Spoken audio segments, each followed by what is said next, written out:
जी प्रियंका बहन, please start कीजिए। ठीक है। नमस्कार सभी को। मैं प्रियंका एडिक्ट। हाय प्रियंका बहन। हाय हाय प्रियंका। हेलो प्रियंका। हाय हाय हाय हेलो सभी को। मेरा प्यार भरा नमस्कार। और ईश्वर की कृपा से कोई नशा नहीं किया, आप लोगों के साथ हूँ इस टाइम। मैं आगरा कन्वेंशन से बोल रही हूँ और मैं बहुत खुश हूँ कि मुझे मौका मिला। कैमिल ने मुझे दोबारा मौका दिया बोलने का, मैं बहुत खुश हूँ। सुबह इनका कॉल आया था, मैं मना नहीं कर पाई और मैंने कहा ठीक है, सेवा का मौका मिला, करते हैं। ठीक है, शुरू करें। कितना टाइम है कैमिल भाई मेरे पास, ये बता दें बस एक बार। ओके ठीक है। 11 बजे तक टाइम है आपको, 11 बजे तक। अच्छा, 11 बजे तक, ठीक है ठीक है। हम्म।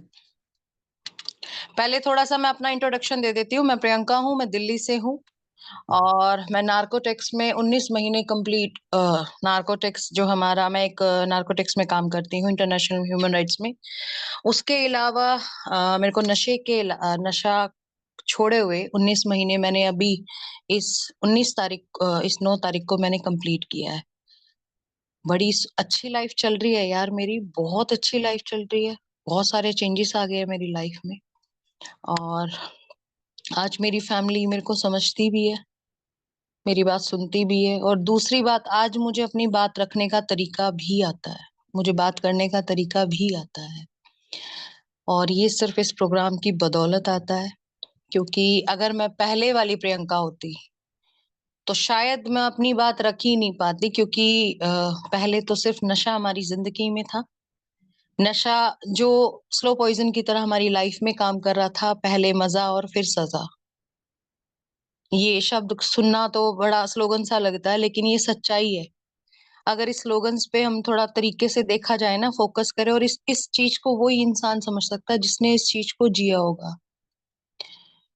हमारे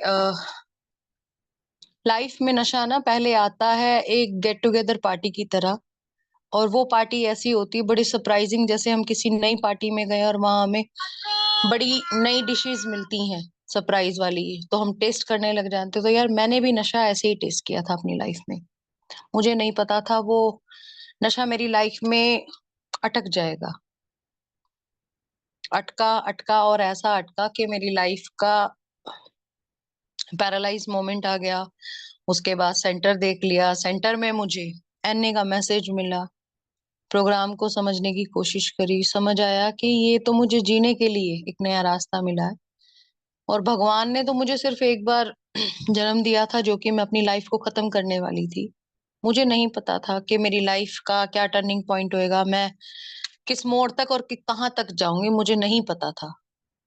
लेकिन शायद मेरे कर्म थोड़े से अच्छे थे। और जैसा कि मैंने सुना है कि एडिक पर्सनैलिटी वो होता है जो भगवान के डायरेक्ट टच में होता है। सच्चाई है यार। मैं आज इस चीज को परमात्मा के आगे खुल के बोलती हूँ कि थैंक यू गॉड, आपने मुझे एडिक्ट बनाया। अगर आप मुझे एडिक्ट नहीं बनाते तो ये लाइफ मेरे को समझ ही नहीं आते यार। इस लाइफ की वैल्यू क्या थी, मैं सच बता रही हूँ, मुझे पहले कुछ नहीं पता था मेरी लाइफ की क्या इंपॉर्टेंस है। एक एक दिन जिस हिसाब से जा रहा था मेरी लाइफ में, सिर्फ ये था, सुबह का सिस्टम हो गया, दोपहर का सिस्टम हो गया, शाम का हो गया, फिर रात का हो गया, फिर अगले दिन का जुगाड़। बस इतना ही था मेरी लाइफ में, इससे ज्यादा कुछ नहीं था। दुनिया को पागल बनाना, दुनिया को पागल बना के पैसे ऐंठना, पैसे ऐंठ के फिर काफी दिनों तक फोन ना उठाना, फिर उसके बाद अपने आप को सुपीरियर रखना। सबसे बड़ी बात है, अपनी गलती को कभी एक्सेप्ट नहीं करना। आज वो ही प्रियंका है। आज मेरे को अगर लगता है ना कि नहीं, ये सामने वाला इंसान झूठ बोल रहा है, यार मैं अड़ जाती हूँ उस बात पे कहने पर। उसको बताती हूँ कि अगर आपको मेरी बात कहीं गलत लग रही है तो आप मुझे बोलो, इतना राइट रखो, आप मुझे बताओ। फर्क है यार। और ये सिर्फ इन प्रोग्राम की वजह से है। इस प्रोग्राम में जब मैं आई तो मैंने भी सुनने पे काम किया। मुझे भी बताया गया कि 90 डेज 90 मीटिंग्स कर, सुनने पे काम कर। स्टार्टिंग में मेरे से भी मीटिंग में नहीं बैठा जाता था और बैठना मेरे लिए ये होता था कि क्या सुनूं मैं, रोज एक नए नशेड़ी की नई कहानी थोड़ी है, सबकी सेम कहानी है। वही बताते हैं कि मैंने घर में चुराया, मैंने घर में ये करा, मैंने तोड़ फोड़ करी, पड़ोसियों से लड़ाई करी, पड़ोसियों से पैसे मांग लिए, वहां चोरी करी, वहां उसको लूट आया, वहां उसको खपाया, बस इतना, इससे ज्यादा कुछ नहीं था। लेकिन सच्चाई है, किस इंसान की क्या स्टोरी हमें क्या हिट कर जाए कुछ नहीं पता, किसकी स्टोरी हमें क्या समझाए मुझे भी नहीं पता चला था। जब मैंने सुनने पे काम करा मुझे नहीं पता था कि मेरे अंदर क्या चेंजेस आएंगे। जब मैं सेंटर से बाहर आई तो मैं अपनी खुद की बालकनी में झांकने से डरती थी। मुझे ऐसा लगता था मैं किसी जेल से आई हूँ और मैं किसी का खून करके गई थी वहां। और अगर कोई मुझे ऊपर से देख लेगा ना कि हाँ भाई ये खड़ी है छज्जे पर, तो सब कहेंगे देख वो खड़ी। मतलब मेरे दिमाग में ये चलता था। मुझे मेरे खुद के घर में ऐसा लगता था कोई मुझे देख रहा है। मैंने एक दिन अपने घर वालों को कहा, मैं कहा मेरे को लगता है मेरे घर मतलब तुम लोग सब चले जाते हो ना, उसके बाद मेरे को कोई घर में देखता है। मैं कहा मुझे फील होती है ये चीज। उन्होंने कहा भाई ठीक है भाई, कैमरे लग रहे हैं, टीवी चलता रहता है सारा दिन, देख ले कौन देख रहा है तेरे को दिखेगा तो सही कोई अगर है तो। मुझे मेरे खुद के घर में 1 हफ्ता लग गया था अपना पूरा घर घूमने में, क्योंकि मेरे अंदर कॉन्फिडेंस ही नहीं था यार, वो विश्वास ही नहीं था। मैं 10 तारीख को अपने घर आई थी और 10 तारीख को शाम से मीटिंग करनी शुरू कर दी थी मैंने।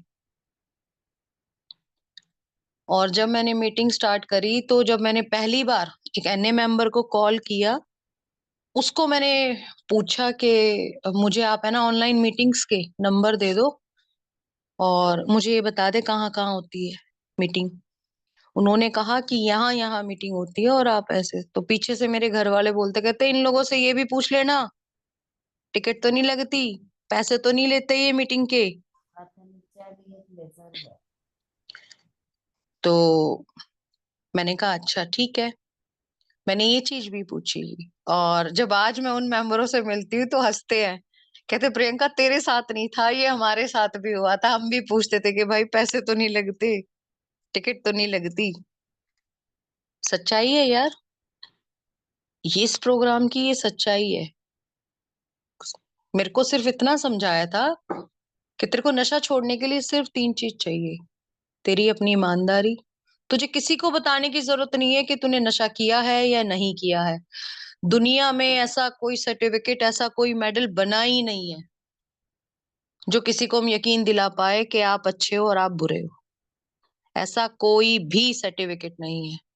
और जिस रिश्ते में, जिस चीज में आपको सफाइयां पेश करने लग जाए, पढ़नी मतलब देनी पड़ जाए, तब आप समझ जाना कि उस रिश्ते की कोई वैल्यू नहीं है। मेरी फैमिली ने मुझे चेक करने के लिए मुझे 2,000 रुपए दिए थे स्टार्टिंग में। पहली बार मुझे 2,000 रुपए दिए थे उन्होंने, और ये कहा था कि जा तुझे जो लाना है वो ले आ। मैं ऐसे ही कैप्री और टी शर्ट पहने हुए मार्केट गई, और मार्केट से कुल मैं 500 रुपए का सामान खरीद के लाई और 1,500 रुपए वापस दे दिए मैंने, क्योंकि मुझे वहां इस बात का डर था कि कहीं ये मेरे पीछा ना कर रहे हो मेरे घर वाले, और अगर कहीं मेरे हाथ में पैसे हैं, कहीं मैं खुद ना कहीं चली जाऊं नशा करने के लिए, मुझे इस बात का डर था। थोड़े टाइम तो मुझे डर रहा, फिर मैंने 1-2 मेंबरों से बात करनी शुरू करी। उन मेंबरों ने बताया कि प्रियंका कोई भी बात हो, अटकना नहीं है, सोचना नहीं है, शेयर करनी है वो बात, और अगर शेयर नहीं कर सकती तो हमारे से पूछ, हमसे कंसल्ट कर। मैं कहा ठीक है, कहती लेकिन मीटिंग लगाती रहे, सुनती रहे, कुछ तो आएगा, कुछ तो आएगा।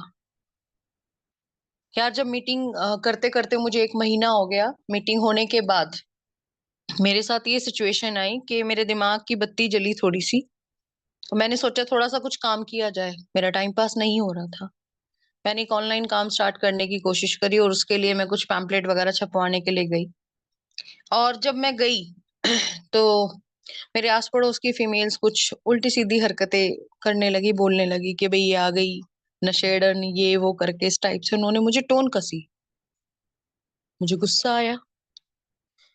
गुस्सा आया, मैंने उनको उल्टा जवाब दिया और देकर ऊपर आ गई और आके अपने उस एनए मेंबर को कॉल करती। मैं कहा आप तो कहते थे कि सब कुछ चेंज हो जाएगा, सब कुछ बदल जाएगा। मैं कहा यहाँ तो कुछ भी नहीं बदला। मैं कहा ये तो अब भी मेरे को नशेड़ी बोल रहे हैं, अब तो अब भी ये मेरे को ऐसे कह रहे हैं। कहती कोई बात नहीं, तू मीटिंग लगा। मैं कहा ठीक है। मैंने फिर से मीटिंग लगाई। 1 हफ्ते बाद मेरे को फिर थोड़ा-सा हुआ कि मैं फिर दोबारा जाऊँ।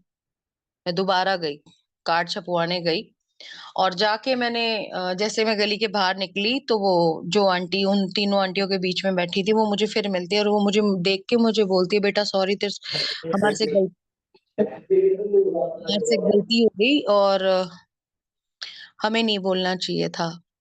मैंने कहा, "कोई बात नहीं आंटी।" मैं कहा, "थैंक यू आंटी, आपने तो मेरे 300-400 रुपए बचा दिए।" उन्होंने कहा, "क्यों?" मैं कहा जो 300-400 रुपए मैं उस पैम्पलेट वाले को दे के आती, वो 300-400 रुपए मैं इस आंटी को क्यों ना दे दूं? जो मेरी बुराई जगह-जगह जाके कर सकती है, तो वो दुनिया को ये भी तो जाके बता के आ सकती है कि भाई प्रियंका ने काम खोला, प्रियंका से सामान लेना है। वो आंटी यार इतनी तेज हंसे और कहते प्रिया तू तो बड़ा बेवकूफ है, कुछ-कुछ सोच लेती है। यार मेरे को बड़ा मतलब अपने अंदर एकदम से मेरे को चेंज दिखा। मैंने नेगेटिव को भी पॉजिटिव में सोच लिया सडन। मैंने आके फिर दोबारा कॉल करा। कॉल करके मैंने उनको बताया, मैं कहा दीदी ऐसे-ऐसे बात हो गई और मैंने उनको ये जवाब दिया। कहती कैसा लग रहा है? मैं कहा बहुत अच्छा लग रहा है। कहती क्या समझ आया? मैं कहा मेरे को ये समझ आया कि किसी की बात सुन के एकदम से नेगेटिव नहीं होना, उस नेगेटिव चीज़ को भी हमने पॉजिटिव तरीके से सोचना है। क्योंकि गिराने वाले हमें हमेशा मिलेंगे, उठाने वाला कोई एक मिलता है। इस प्रोग्राम में कहा जाता है कि चमत्कार होता है। वो चमत्कार आपको एक ही दिन में नहीं मिलेगा। आप एक दिन में एडिक्ट भी नहीं बने थे, तो यार एक दिन में सुधार में भी तो नहीं आओगे ना, फ़र्क लगेगा। जिस इंसान ने नशा 1 दिन कराओ, 1 घंटा कराओ, 1 सेकंड कराओ या 1 साल कराओ, चाहे 10 साल करे, किया तो है ना। तो सेम वही चीज़ है। मेरा परिवार, मेरे दुनिया के लोग जिनसे मेरी हेलो हाय है, जिनसे मेरी यारी, दोस्ती, प्यार, प्रेम जो भी है, जो भी रिश्ते हैं, वो एकदम से तो ठीक नहीं होंगे ना। फिर उसके बाद मैंने मीटिंग कंटिन्यू करी फिर उसके बाद प्रेयर की इम्पोर्टेंस समझ आई। 90 डेज़ 90 मीटिंग मेरे कंप्लीट हुए। उसके बाद मुझे लत लग गई। मेरा नियम बन गया ऑटोमैटिकली और जब मेरा नियम बन गया कि मैं सुबह 12 वाली मीटिंग लगाती, 12 से 1:30 वाली मीटिंग करती, उसके बाद शाम को 6:30 से 8 बजे तक की मीटिंग करती। मेरा एक पॉइंट बन गया कि हाँ, मुझे मीटिंग करनी है, करनी है, करनी है, करनी है। क्योंकि मेरे मेरे साथ क्या होता था अगर कोई मेरे ऊपर गुस्सा कर गया तो मेरे पास ऑप्शन नहीं था, मैं गुस्सा नहीं कर सकती थी। मुझे कुछ इंस्ट्रक्शंस दिए हुए थे कि तूने ये काम नहीं करना, तूने ये नहीं करना, तूने ये नहीं करना, बहुत सारी चीज़ें। उन्होंने मुझे बोला कि तूने अपनी रिकवरी अगर तू रिकवरी में आना चाहती है, तो एक काम कर, एक कागज़ ले, एक पेन ले और कुछ अपनी ख्वाहिशें लिख। मैंने पूछा कुछ भी लिखूं? उन्होंने कहा कुछ भी लिख। मैं कहा सच में लिख दूं? उन्होंने कहा हाँ सच में लिख दे। तो उन्होंने मेरे को हंस के बोला वो समझ गए थे कि ये पागल बुद्धि है कुछ ना कुछ उल्टा लिखेगी। तो उन्होंने मुझे जवाब दिया कि ये मत लिख दियो कि तुझे करोड़ रुपए चाहिए। जो तुझे एक्चुअल में चाहिए अपनी रिकवरी में 1 साल के अंदर तू वो सब चीज लिख और लिख के इसे पहले भगवान के सामने रख और फिर उसे अगले दिन फाड़ दियो। मैंने कहा ठीक है। मैंने ऐसे ही किया।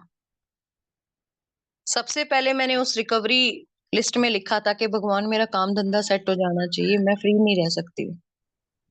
और ये चीज हुई। मेरे को मेरी जॉब दोबारा मिली और वो जॉब भी कर रही हूँ और प्लस साथ में मैं अल्टरनेट काम करती रहती हूँ। कुछ ना कुछ मतलब ये है कि कमाने का एडिक्शन लग गया यार। इस टाइम मेरे दिमाग में ये आता है कि यार मैंने जिंदगी में बहुत ज्यादा घाटे करे हैं, बहुत ज्यादा नुकसान करे हैं। अपना क्या अपने परिवार का भी मैंने यार बिल्कुल ही तहस-नहस कर दिया प्रोग्राम। ना उनकी इज्जत समझी, ना उनका सम्मान समझा, ना कुछ समझा, ना कुछ और समझा। अपनी तो वैल्यू समझी ही नहीं। मेरी तो कोई वैल्यू ही नहीं है। मैं कहती हूँ मेरी वैल्यू आज तक भी नहीं है। लेकिन मैं आज के टाइम में ये है कि मुझे अपना अच्छा बुरा दुख सुख ये समझ आता है। कोई मेरे से ऊंची आवाज में बात कर रहा तो मुझे समझ आता है, कोई मेरे से तरीके से बात नहीं कर रहा तो समझ आता है। नहीं तो नशे के दौरान मुझे ये सब चीजें समझ ही नहीं आती थी, कोई फर्क ही नहीं पड़ता था। आज मुझे महसूस होता है कि यार मेरी आंखें बड़ी सुंदर लग रही है, आज मुझे महसूस होता है कि मैं खुद बहुत सुंदर लग रही हूँ। नशे में कहाँ मुझे दिखता था। कितने दिन ब्रश किए हुए हो गए, कितने दिन नहाए हुए हो गए, कितने दिन खाए हुए हो गए, यार कहाँ पता चलता है। कपड़े चेंज करो ना करो किसने देखना है। बस हाँ ये दिमाग में रहता था, नशा करना है, दिमाग को सेट करना है और करना है। इसके अलावा और कोई रास्ता ही नहीं था ना, और कोई चारा ही नहीं था। क्योंकि भैया उस टाइम नशा मेरे लिए भगवान था। मेरा परिवार, मेरी दुनिया, मेरा काम, मेरा काज, मेरे यार दोस्त, मेरे माँ बाप, हर चीज से ऊपर था। एक दिन का किस्सा मैं आपको बताऊंगी। मैं अपने ऐसे ही जिनके साथ मेरा खाना पीना हुआ करता था, मैं उन लोगों के साथ सुबह का वक्त, मैंने निक्कर पहनी हुई, टी शर्ट पहनी हुई। उस टाइम मेरा वेट सिर्फ 45 था। और एडिक्शन में होते हैं ना सारे उल्टे काम, एक बार ट्राई करना। फुल अपने बाल वाल कलर कर रखे और अपना मतलब बिल्कुल खचरे लोग जो होते हैं उस टाइप से। और यार मैं उन लोगों के साथ गई। अब मैं सोचती हूँ मेरे को अपनी कमियां अपनी गलतियां सब दिखाई देती है। मैं उन लोगों के साथ गई, सुबह सुबह का वक्त था और मैंने सुबह जाते ही नशा कर लिया। नशा कर लिया, खाली पेट नशा करने के बाद जब हवा लगती है तो नशा और ज्यादा चढ़ता है। यार उन लोगों ने ना मेरे को मेरे घर छोड़ने की बजाय मुझे एक पार्क में छोड़ दिया था। एक खुले पार्क में उन्होंने मुझे छोड़ दिया था। और मैं वहां पता नहीं कितनी देर से पड़ी हुई थी। और जब मुझे होश आया ना, मुझे समझ आया कि मैं एक पार्क में पड़ी हुई हूँ। मैंने उठते ही सबसे पहले अपना फोन देखा और फोन मेरी निक्कर का जो पॉकेट होता उसमें था। और मुझे इस चीज का ये बिल्कुल भी एहसास नहीं हुआ कि मैं इतने घंटों से पार्क में पड़ी थी। कोई किसी ने मेरे साथ कुछ गलत किया होगा, नहीं किया होगा, क्या करा होगा। क्या यार ऐसे नशा करवाने वाले लोग होते हैं। जिसने मेरे बारे में एक बार भी नहीं सोचा कि ये लड़की जाते इसके साथ कुछ भी हो सकता है। नशा कर रखा है इसने और ये इतनी नशे में धुत है। क्या ये सच्ची दोस्ती होती है। यार मेरे को ये बात अभी कुछ दिनों पहले याद आई कि मेरे साथ ये चीज हुई थी। क्योंकि मैंने स्टेप वर्किंग जब शुरू करी ना, मैं 4 स्टेप पे चल रही हूँ और मुझे बहुत सारी चीजें याद आ रही। हमारे कर्म ऐसे हैं कि हमें खुद पता नहीं चलता हमने क्या क्या कर रखा है।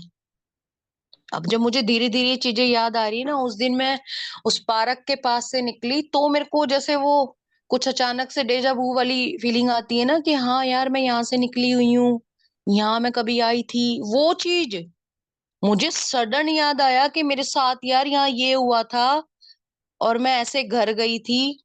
और मुझे आज तक भी ये याद नहीं है मेरे साथ उस नशे के दौरान क्या हुआ क्या नहीं हुआ, मुझे नहीं याद है। और मैं इस चीज से मैं कई बार अपने आप को जब शीशे में देखती हूँ ना कि तू इस लायक ही नहीं है तू शीशा देख सके, तू नहीं है इस लायक। और अगले दिन जब मैंने उन लोगों को फोन किया ना, फोन करके मैं ही माफिया मांग रही हूँ क्योंकि मुझे अगले दिन फिर नशा करना था। मैं अगले दिन उन लोगों से मैं माफी मांग रही हूँ कि यार मेरे से गलती हो गई, मैं उसको एक्सक्यूज दे रही हूँ। मेरे से गलती हो गई, मैंने कुछ खा नहीं रखा था इसलिए नशा ज्यादा हो गया था ये वो। और वो बंदा मुझे कह रहा है कि प्रियंका तू कहीं बिठाने लायक नहीं है, तूने हमारी बेइज्जती करा दी। उस बंदे का ये जवाब था, तूने हमारी बेइज्जती करा दी। और जब आज ये मेरे को अपनी सोपी में, आज जब मुझे ये बात ध्यान आती है ना, मेरा दिल इस चीज को कहता है कि तेरा जीना नहीं तेरा मरना जरूरी था उस टाइम। क्योंकि इज्जत की परवाह नहीं थी यार उस टाइम। नशा नशा खुदा था मेरे लिए। और आज फर्क पड़ता है। आज फर्क पड़ता है, मैं किसी के कपड़ों से जज नहीं करती। आज मेरे सामने कोई किसी की प्रॉब्लम देखती हूँ ना तो मैं सोचती हूँ उसकी सिचुएशन को समझ सकती हूँ कि हाँ इसकी सिचुएशन ये हो सकती थी, इस सिचुएशन में गई होगी ये। आज जब कोई मुझे आके कोई नया बंदा मेरे से बात करता है ना, मैं उसको ये बात कहती हूँ, आप मुझे जानते हो। मुझे इस बात का डर हो जाता है यार पता नहीं मैंने इसके साथ क्या कर्म किया होगा। मैंने इसके साथ क्या कर्म किया होगा, किस हिसाब से इसे पागल बनाया होगा, किस हिसाब से मैंने इसे लूटा होगा। मैं आज इस चीज को सोचती हूँ, मैं हैरान होती हूँ। क्योंकि भाई मेरे जरूरी नहीं मेरी लाइफ में पिंक क्लाउड चलता रहे, जरूरी नहीं है, जरूरी नहीं है ना सब कुछ अच्छा अच्छा हुआ हो मेरे साथ। बुरे कर्म भी तो हुए होंगे, कुछ तो हुआ होगा मेरे साथ। बहुत फर्क पड़ता है, बहुत फर्क पड़ता है। और अगर ये पहले वाली प्रियंका होती तो आज ये अपनी कमियां खुद गिनती नहीं, 4 गालियां बकती और साफ कहती तेरी क्या औकात है, तू मेरे से कैसे बोल रहा है। और आज अगर कोई मेरे को कुछ कहता है ना, मैं उसे हंस के बोलती हूँ, मैं कहा जी गलती हो गई, माफी हो गई, अपनी गलती पे काम करेंगे। क्योंकि मेरे को मेरे प्रोग्राम ने सिखा दिया है कि भैया गलती करिए, माफी मांगो, आगे बढ़ो। प्रोग्राम नीवे होने का है, औखे होने का नहीं है। प्रोग्राम ने मुझे प्यार करना सिखाया, उसे समझना सिखाया, उसे जीना सिखाया। डिपेंड करता है, ऐसे ही नहीं कहा जाता इस प्रोग्राम में कि राम भी यही है और रावण भी यही है। मैं भी कहती हूँ, मैं कहा यहाँ सीता भी और यहाँ शूर्पणखा भी यही है। क्योंकि सबका देखने का नजरिया अलग अलग है। अब जहां मैं आई हुई हूँ, मुझे लोगों ने बताया था वहां ये होता है, वहां वो होता है। यार मेरे लिए तो ये प्रोग्राम, मैं कह रही हूँ मैं किसी शादी में आई हुई हूँ शायद, मैं किसी फंक्शन में नहीं, मैं किसी शादी में आई हुई हूँ। और मुझे बिल्कुल ऐसी फीलिंग आ रही है भाई, ये चाचे आ गए, ये ताए आ गए, ये मामे आ गए। मैं जो देखना चाहूंगी मुझे वही तो दिखेगा। अगर मेरे दिमाग में पॉजिटिव चीजें हैं तो भैया वही मिलेगा मुझे। और जब मैं अपने दिमाग में गंद लेके बैठी हूं तो वही दिखेगा। तो यार ये इस प्रोग्राम की ही बदौलत है जो आज मैं इतने लोगों से मिल रही हूँ। आज इतने लोग, मैं पता नहीं, आज मैं हैदराबाद के ग्रुप से मिली, उड़ीसा के ग्रुप से मिली, नेपाल के ग्रुप से मिली, नागपुर के ग्रुप से मिली। ओमाम के मेंबर ने आज मुझे 19 साल की रिकवरी का पॉइंट दिया, मुझे एनए का। और उसने मेरे को अप्रिशिएट किया, कहता है मेरे को आके, उसने पहले मेरे से परमिशन ली, सिस्टर क्या मैं आपसे हाथ मिला सकता हूँ। मैंने उसको बोला हाँ भाई क्यों नहीं। उसने मेरे से हाथ मिलाया और मेरे को कहता कहता कल मैंने आपकी शेयरिंग सुनी थी, कल मेरी शेयरिंग इन लोगों ने रखवाई थी रिलेशनशिप के ऊपर। यार मेरे खुद के रिश्ते कभी ठीक नहीं थे और मैं आज 400-500 बंदों के सामने शेयरिंग कर रही हूँ रिलेशनशिप पे, और वो भी लाइव। यार ये मेरे लिए प्राउड की बात है, ये मेरे लिए प्राउड की बात है। उस इंसान ने जब मेरे हाथ पे सिक्का रखा और ये कहा मैं आपको कल से ही देना चाहता था लेकिन मुझे मौका ही नहीं लग रहा था। यार इससे बड़ी रिस्पेक्ट और इससे बड़ा प्यार मुझे क्या मिलेगा। दुनिया की नजरों में शायद वो एक सिक्का हो सकता है। मैं पैसा तो कमा सकती हूँ लेकिन एक दिन के हिसाब से रिकवरी कमाना बहुत मुश्किल है। और जैसे जैसे मेरे कर्म, जो मैंने कांड किए हैं, वो कटते जाएंगे, ऐसे ऐसे मेरा एक दिन बढ़ता जाएगा। और रिकवरी का मतलब, आज मेरे लिए रिकवरी का मतलब ये है, मेरी फैमिली से भी ऊपर मेरे लिए रिकवरी है।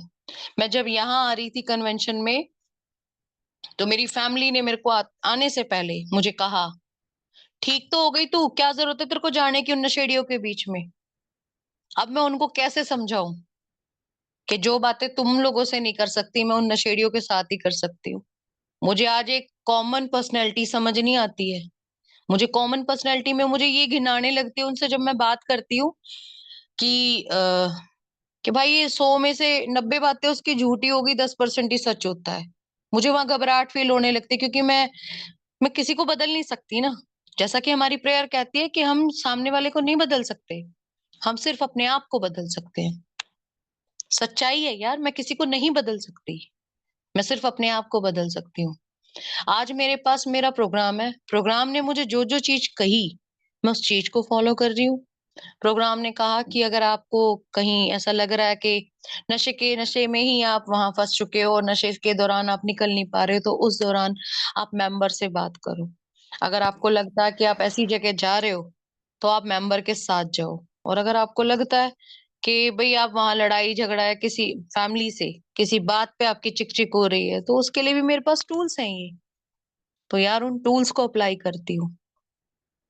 और रही बात यार, मेरे को इतना समझ आ चुका है कि मुझे जीना और मरना यार परमात्मा के हाथ में है, और परमात्मा ने मुझे सेकंड चांस दिया। इसका मतलब भगवान भी नहीं चाहता मुझे तो कि मैं ऊपर जाके खुरापात मचाऊं। भगवान कहता बेटा तू नीचे रह, इतनी अच्छी लाइफ है, इस लाइफ को जी।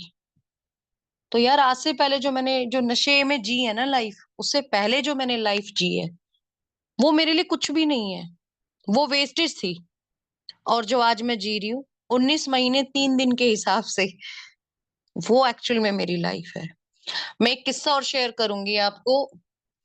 मैं एडिक्ट एक दिन में नहीं बनी थी, और इसका मुझे एहसास तब हुआ जब मैंने फिजिकल मीटिंग जाना स्टार्ट हुआ। मेरा फिजिकल मीटिंग जाना स्टार्ट हुआ तो एक रास्ते में एक सिक्का पड़ा हुआ था, और मैं उस सिक्के को उठाने लगी तो मेरे को एकदम से एक किस्सा ध्यान आया। जब मैं छोटी सी थी, 6-7 साल की, उस दौरान हमारे हिंदुओं में रिवाज है कि श्राद्ध के वक्त है ना, मंदिर नहीं जाते हैं, जल नहीं चढ़ाते शिवलिंग पे, ऐसा कहा जाता है। और मैं सिर्फ इस लालच के चक्कर में मंदिर जाती थी कि उस शिवलिंग के ऊपर से ना 1 रुपया मिल जाएगा मुझे, और उस 1 रुपए की 4 टॉफियां लूंगी। और मैं एक जो लोटा पानी का भरती और जाती। मेरी घर में सोचते यार हमारी बच्ची कितनी संस्कारी है, कितनी साहू है, और ये मंदिर जा रही है, मतलब कितने अच्छे संस्कार ले रही है। उनको क्या पता था कि एडिक पर्सनैलिटी है, उनको क्या पता था। और मैं जाती, मेरा मेरा फोकस सिर्फ वो सिक्के पे होता था, और मैं जाती शिवलिंग पे पानी चढ़ाती। प्रसाद के बहाने से मैं रोज वो जो शिवलिंग पे केला या कुछ भी रखा होता था, उसके बहाने से मैं 1 रुपया उठाती और 1 रुपए की 4 पान परास गोली टॉफियां वो लेती, और मैं खुश हो जाती और भगवान को ये कहती कि भगवान जब मेरी जॉब लग जाएगी ना बड़ी होके, मैं आपको वापस कर दूंगी। मुझे क्या पता था यार कि मैं जिसको कह रही हूँ मैं वापस कर दूंगी, यार वो ही दुनिया को देने वाला, मैं उसको क्या वापस करूंगी। और फिर उसके बाद बात सुनने में बड़ी इनोसेंट लग रही होगी, लेकिन सच्चाई है, ये ऐसा हुआ है और ऐसा मैंने किया है। और फिर उसके बाद दिवाली के दिन मेरे फादर साहब, ये लोग 4 भाई हैं, और ये लोग आपस में बैठ के गेट टुगेदर जब इन लोगों का होता था तो ये लोग ड्रिंक करते थे आपस में, जो एक सोशल ड्रिंकिंग की तरह होती थी। तो मेरे फादर ने कहा एक बार कि प्रिया, अंदर से ना तू वो लिया, कोक उठा के लिया। तो बच्चों को होता है जब हमारे घर में कुछ नई नई चीजें आती हैं तो वो सब चीजें होती थी। मुझे क्या पता था उस कोल्ड ड्रिंक के अंदर उन्होंने सिस्टम मिला के रखा हुआ है। यार मैंने एक दो पैक ऐसे स्टार्ट कर दिए थे बचपन में, और उस टाइम तो माँ बाप सोचते थे बच्चा है, मजाक मजाक में पी गया, उनको क्या पता। तो यार मैं एक दिन में एडिक्ट नहीं बनी, तो मैं एक दिन में सुधार में कैसे आ जाऊंगी। और दूसरी बात, फिर उसके बाद जब मेरी पढ़ाई स्टार्ट हुई, 10वीं क्लास में आई मैं, 10वीं क्लास में फिर एक फंक्शन में गई मैं, वहां पर पहली बार ऐसी मजे मजे में लड़कियों की पार्टी हुई, और मैंने वहां फर्स्ट टाइम फिर दोबारा पी ली। मतलब हर बार मेरा फर्स्ट टाइम हुआ यार। तो मैं कैसे एक दिन में एडिक्ट बन गई। आज मैं वही प्रियंका हूँ जो अपनी हर कमियों को गिनती हूँ। आज मैं वही प्रियंका हूँ। जब मेरी शादी होने वाली थी तो तब लोग कहते थे यार तू हंसती बहुत है, इतना हंसती है, शादी के बाद बहुत रोया करेगी। और सच हुआ यार, मैं बहुत रोई, बहुत ही। मतलब मैंने इतने दुख देख लिए, इतने दुख देख लिए कि मैं हंसना ही भूल गई थी। और जब से अब मैं इस टाइम अपनी रिकवरी में आई हूँ, मैं खूब हंसती हूँ, हंसती भी हूँ। जिन लोगों से मैंने पैसे लिए भी थे, उधार लिए भी थे, उनके थोड़े थोड़े करके दिए भी हैं। कुछ मेंबरों से मदद भी मांगी मैंने, रिकवरी में आने के बाद कुछ मेंबरों से पैसे भी मांगे मैंने। जो हर एक एडिक्ट पर्सनैलिटी करता है ना, वो मैंने आने रिकवरी में आने के बाद भी की है। क्योंकि नशे के दौरान तो हमें ध्यान नहीं आता कि हमें काम धंधा हर चीज करनी है, लेकिन जैसे ही हम रिकवरी में आते हैं ना तो हमें अपने सारे दुख दर्द हर चीज दिखने लगती है। हमें अपने माँ बाप का दुख भी दिखने लग जाएगा, हमें बच्चों का भी दुख दिखने लगा, हमें परिवार का भी दिखने लग जाएगा, हमें अपने कुत्ते का भी दुख दिखने लग जाएगा। हम रिकवरी में आ गए तो उस टाइम तो ऐसा लगता है हमारे से बड़ा कोई इंसान नहीं है। और यार जब कई मेंबरों से पैसे मांगे तो किसी ने कहा ठीक है प्रियंका देखते हैं, क्योंकि मुझे नहीं पता था कि एनए में साफ साफ लिखा है कि किसी से भी पैसे का लेन देन आप अपने हिसाब से कर सकते हैं, लेकिन एनए में साफ मना है कि आप पैसे का लेन देन नहीं कर सकते। और फिर उसके बाद क्या हुआ, मैंने जैसे ही मांगे, किसी ने मजाक उड़ाया, किसी ने कुछ कहा, किसी ने कुछ कहा, लेकिन एक मेंबर ने कहा, मैंने जब उसे रोते रोते बोला मेरे को ऐसे ऐसे जरूरत है पैसों की, और वो इंसान मेरे को कंप्लेंट करने की कह रहा एक काम कर, उस मेंबर का नंबर मुझे दे, उस बंदे का नंबर मुझे दे, और तू मीटिंग में आ जा, तू रो मत। मैंने कहा ठीक है। मैं मीटिंग में आई। उस दिन मैंने लाइफ में अपनी पहली बार रोते रोते प्रेयर करी थी। प्रेयर की फुल फॉर्म, प्रेयर की मीनिंग मुझे यार 1 साल के अंदर समझ आई थी, प्रेयर का मतलब।